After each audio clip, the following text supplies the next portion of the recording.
নমস্কার, Bandita and mother's ব্লগে সকলকে স্বাগত জানাই। এই যে চা নিয়ে বসে পড়েছি। মা বলছে সকাল থেকে ঘামে ঘাম। হ্যাঁ বাবা, কি গরম, মনে হয় পুকুরে চুবে থাকলে ভালো হয়। কোথাও এখানে পুকুর নেই যে লোকে পুকুরে চান করতে যায়। পুকুরের জলও গরম হয়ে যায় এত গরমে। সেই দেখবি কিরম জল যেরম ফুটলে হয়, জলগুলো ওরম হয়ে যায়। সকালবেলাটা পারবে চান করতে, না বেলার দিকে আর পারবে না। এই যে চা নিয়ে বসে পড়েছি। চলো চা খেয়ে নি, এবার রান্না বান্না বসাবো। গ্রামের দিকে গেল, এখন পুকুর নেই। আমার দাদা বাড়ি গেলে পুকুরে কি চান করতাম, এখন আর সেও না, পুকুরগুলো সব নষ্ট হয়ে গেছে। এখন আর গ্রামের দিকেও পুকুর টুকুর কিছুই নেই, সব জন্ম হয়ে গেছে, জল টলে হয়ে গিয়ে নষ্ট হয়ে গেছে। পুকুর পরিষ্কার করে না হবে না, কি হবে। চলো চা খেয়ে নি, আবার বেলা হয়ে যাবে রান্না করতে। এই যে মা ঘর ঝাড় দিচ্ছে। সব ঘর ঝাড় দেওয়া হয়ে গেছে না? হ্যাঁ বাবা, সব ঘর ঝাড় দেওয়া হয়ে গেছে। ওদিকে আমি বসিয়ে দিয়েছি, মাছ ভাজা হচ্ছে, আর ওদিকে ভাত বসিয়েছি। মা রান্নাঘরটা ঝাড় দিয়ে নিক। সব সরিয়ে সরিয়ে ঝাড় দেয় তো অনেকটা সময় লাগে ওই জন্য। আর এই গরমে মানুষ ক্লান্ত হয়ে যাচ্ছে। চলো মা ঝাড় দিয়ে নিই, আমি রান্নাটাও সেরে নিই। এই যে রান্না বসিয়ে দিয়েছি, কড়াই তেল গরম হয়ে গেছে, আর এর মধ্যে মাছ কটা ভেজে নিয়েছি আগে, আর তেল গরম হয়ে গেছে, ওর মধ্যে জিরে আর হচ্ছে যে তেজপাতা ফোড়ন দিয়ে আলু আর পটল দিয়ে দিয়েছি। আলু পটল আর সজনে ডাঁটা দিয়ে মাছের ঝোল হবে। আলু পটলটা একটু ভেজে নেব। এটা হচ্ছে যে মা তো খেয়ে বেরোবে, আর আমার চচ্চড়ি করতে দেরি হয়ে যাবে, এরপরে একটা চচ্চড়ি করবো। যাই হোক, এইদিকে হয়ে গেছে। আর আমি গ্যাস খুব আস্তে দিয়েই রান্না করি, জানো তো কেন বলো তো? গ্যাসের যা দুর্গতি, ভেবে চিন্তে না চললে কিন্তু খুব পস্তাতে হবে। এটা লাগানোর পরেও একটা আছে, তাও কী দুর্দশা হবে জানি না তো এরপরে। একটু ভেবে চিন্তে চলাই ভালো। তারপর গ্যাস একটু কম খরচা করাই ভালো, কেননা দামটাও তো বাড়ছে, সেদিকটাও দেখতে হবে। যাই হোক, এদিকে আমার আলু পটল ভাজা হয়ে গেছে। ডাঁটাটাও একটু ভেজে নিয়েছি। আদা দিয়ে দিয়েছি। আদা তো ফ্রিজে বাটাই থাকে। আদা, ধনে গুঁড়ো, জিরে গুঁড়ো, আর হচ্ছে যে হলুদ, নুন, আর একটুখানি কাশ্মীরি রেড চিলি পাউডার দিয়ে দিয়েছি। আর এদিকে একটুখানি এটা একটু কষে নেব, ভালো করে কষে নিয়ে মা মিক্সিতে টমেটো বেটে দিয়েছে, টমেটোটা দিয়ে দিলাম। আর হচ্ছে যে টমেটোটা বেটে দেয় কেন বলো তো? এখন টমেটোগুলো কেমন না, এই জন্য ওই টমেটোটা একটু বেটে দেয়, তাতে গলেও যায় ভালো মতো। মা সেদিন গ্রেট করে দিয়েছিলো, বললো তার থেকে মিক্সিতে দেওয়াই ভালো, কষ্টও করতে হবে না। বললাম না না, কষ্ট করতে হবে না। তা যাই হোক, এখানে আমার কষানো হয়ে গেছে, জলও দিয়ে দিয়েছি। আর পটল আর আলু ভাজতেই প্রায় সেদ্ধ হয়ে এসছে। আর এদিকে দেখো তরকারি বসিয়ে, রোজ অত বাসন হয়ে যায় তো, এর থেকে কম কম করে মেজে রাখাই ভালো, এখন থেকে ঠিক করেছি। তাও শেষে অনেকগুলো বাসনই হয়। তা যাই হোক, বাসনগুলো মেজে রাখছি রেখে। আর ওদিকে ঝোলটা ফুটছে, এরপর চচ্চড়িটা বসাবো। আর হচ্ছে যে এই অবধি যারা ভিডিওটা দেখেছে, তাদের যদি একটুও ভালো লেগে থাকে, তাহলে প্লিজ আমার পাশে থেকো, লাইক করো, কমেন্ট করো, আর সাবস্ক্রাইব করো। প্লিজ সাবস্ক্রাইব করো, কেননা আমার সাবস্ক্রাইব বেশি নেই। তাই এবার ভাবছি ইউটিউবটা আস্তে আস্তে ছেড়েই দিতে হবে মনে হয়। সাবস্ক্রাইবার নেই, কী করব? এই কাজ করছি, তা কাজ করার ইন্থুই পাই না যদি সাবস্ক্রাইব না হয়। কী করবো জানি না শেষ অবধি। ওই মনোবলটা নষ্ট হয়ে যাচ্ছে আস্তে আস্তে, ভিডিও করার আর ইচ্ছে থাকছে না। কী করবো? এবার মাছগুলো দিয়ে দিয়েছি, ঝোলটা ফুটে গেছে, মাছগুলো দিয়ে দিয়েছি, দিয়ে নামিয়ে নিলাম। আর এই ভিডিওটা একটু ফাস্ট করে দিই, নাহলে তোমাদেরও ভালো লাগবে না এত বড় ভিডিও, আর বিরক্ত লাগবে। হচ্ছে যে ভালো লাগবে না বলেই আমি আরও ভিডিওটা একটু ফাস্ট করে দিই। তা যাই হোক, এইবারে হচ্ছে যে ওই পুঁই শাক, আলু, কুমড়ো দিয়ে মাছের মাথা দিয়ে চচ্চড়ি করব। অনেক দিন বাদে যেন পুঁই শাক এনেছি। ওই মার থাইরয়েড আছে না, ওই জন্য তো মাঝখানে পুরো বেড়েছিল বলে পুঁই শাক আনাই ছেড়ে দিয়েছে। আর আমাদের পুঁই শাক খুব একটা খাওয়াও হয় না, তা এখন তো একদমই আনা ছেড়ে দিয়েছি। অনেক দিন বাদে রবিবার দিন বাজারে গেছিলাম, তা কী মন হলো, কুমড়ো ছিল, কারণ কুমড়োটা সেই মা করছে না, ভালো একটু পুঁই শাকই নিয়েছে। আর আমার কুমড়োটা অত খেতেও ভালো লাগে না, যেন সব সবজি খেয়ে খাই, কিন্তু কুমড়োটা আমার একদম জানি না কেন ভালো লাগে না, কিন্তু খাই না তা নয়, হলে একটু আধটু খাই, যে একদম খাবো না এরকম কোনো ব্যাপার নেই। হচ্ছে যে এইবার মাছের মাথা দুটো ভালো করে ভেজে নেব, নিয়ে আর চচ্চড়িটা বসিয়ে দেবো। আর এটা তো এক পিঠ ভাজা হয়ে গেছে, আর এক পিঠ উল্টে দিলাম। ওদিকে একটা একটা করে কাজও সেরে নিচ্ছি। আরও তাড়াহুড়ো করছি কেন বলো তো, এই যে 5 ফোড়ন দিয়ে দিয়েছি, মা বলেছে একটু বেশি করে 5 ফোড়ন দিবি, যাতে 5 ফোড়নের গন্ধটা থাকে, তা আমি একটু বেশি করেই 5 ফোড়ন দিয়েছি। আমার মা আবার 5 ফোড়নের ওই যে স্মেলটা বেরোয় না, ওটা খুব পছন্দ করে তরকারিতে। তাই যাই হোক, এবার পেঁয়াজটাও দিয়ে দিয়েছি, পেঁয়াজটা একটু নেড়ে নিলাম, নিয়ে আলু আর কুমড়োগুলো ভেজে নেবে এবার ভালো করে। এবার ওপর থেকে একটু নুন দিয়ে দিলাম যাতে এগুলো একটু মজে যায়, আর ভাত চাপা দিয়ে দিলাম, সেদ্ধও হয়ে যাবে খুব তাড়াতাড়ি।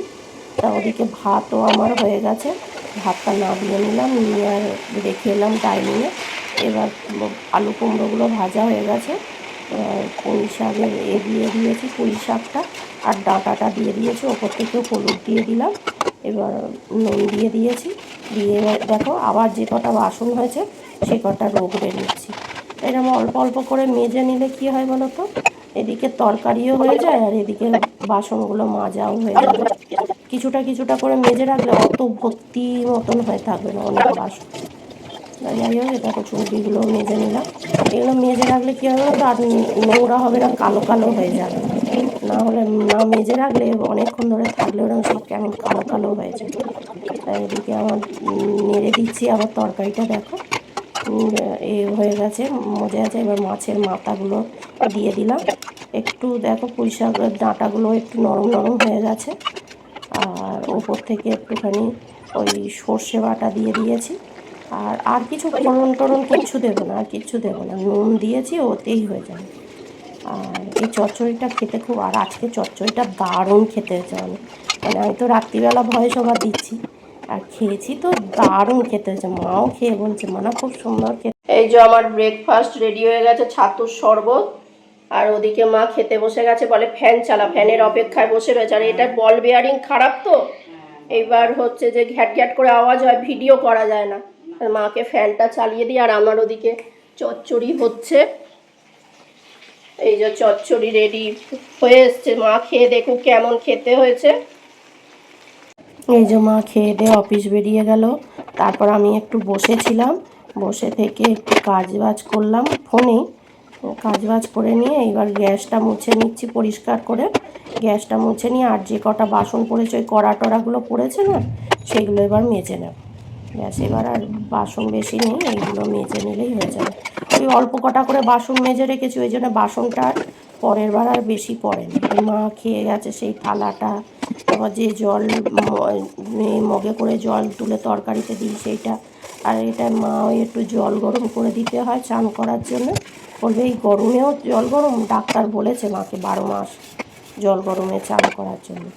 তা যাই হোক, এদিকে হয়ে গেল আমার বাসনগুলো মাজা, কড়াটা রয়েছে শুধু, ওটা মেজে নিলেই হবে। তা হচ্ছে যে তোমাদের এই অবধি যদি ভিডিওটা একটুও ভালো লেগে থাকে, প্লিজ প্লিজ আমাকে একটু সাহায্য করো,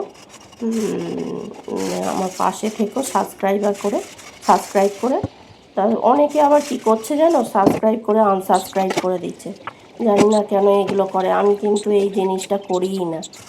তা সাবস্ক্রাইব করে আনসাবস্ক্রাইব করে দিচ্ছে, কেন এটা করছে, আর আমি তো বুঝতেই পারি না কে সাবস্ক্রাইব করে আনসাবস্ক্রাইব করে দিচ্ছে।